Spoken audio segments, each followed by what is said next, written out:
بسم الله الرحمن الرحيم.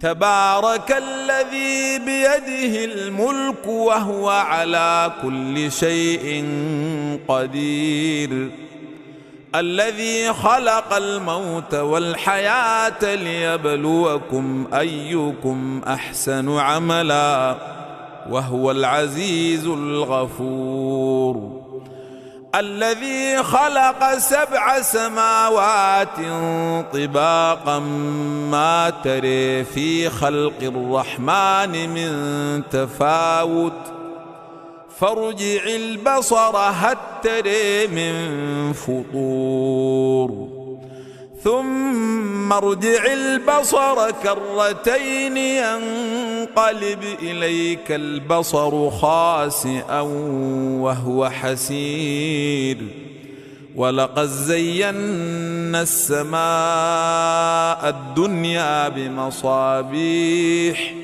وجعلناها رجوما للشياطين وأعتدنا لهم عذاب السعير، وللذين كفروا بربهم عذاب جهنم وبئس المصير.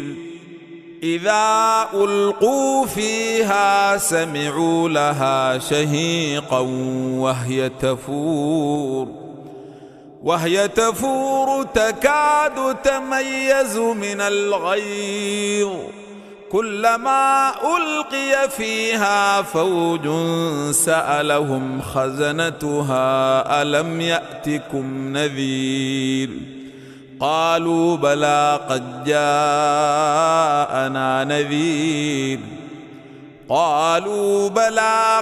جاءنا نذير فكذبنا وقلنا ما نزل الله من شيء إن أنتم إلا في ضلال كبير. وقالوا لو كنا نسمع أو نعقل ما كنا في أصحاب السعير، فاعترفوا بذنبهم فسحقا لأصحاب السعير. إن الذين يخشون ربهم بالغيب لهم مغفرة وأجر كبير. وأسروا قولكم أو اجهروا به إنه عليم بذات الصدور، ألا يعلم من خلق وهو اللطيف الخبير. هو الذي جعل لكم الأرض ذلولا فامشوا في مناكبها وكلوا من رزقه وإليه النشور. آمنتم من في السماء أن يخسف بكم الأرض فإذا هي تمور، أم أمنتم من في السماء أن يرسل عليكم حاصبا فستعلمون كيف نذير. ولقد كذب الذين من قبلهم فكيف كان نكير. أولم يروا إلى الطير فوقهم صافات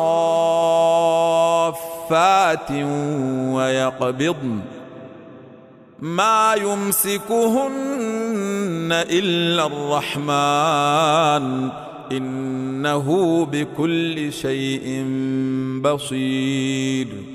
أمن هذا الذي هو جند لكم ينصركم من دون الرحمن إن الكافرون إلا في غرور. أمن هذا الذي يرزقكم إن أمسك رزقه بل لجوا في عتو ونفور. أفمن يمشي مكبا على وجهه أهدى أمن يمشي سويا على صراط مستقيم قل هو الذي أنشأكم وجعل لكم السمع والأبصار والأفئدة قليلا ما تشكرون قل هو الذي ذرأكم في الأرض وإليه تحشرون ويقولون متى هذا الوعد إن كنتم صادقين قل إنما العلم عند الله وإنما أنا نذير مبين فلما رأوه زلفة سيئت وجوه الذين كفروا وقيل هذا الذي كنتم به تدعون قل أرأيتم إن أهلكني الله ومن معي أو رحمنا فمن يجير الكافرين من عذاب أليم قل هو الرحمن آمنا به وعليه توكلنا فستعلمون من هو في ضلال مبين قل أرأيتم إن أصبح ماؤكم غورا فمن يأتيكم بماء معين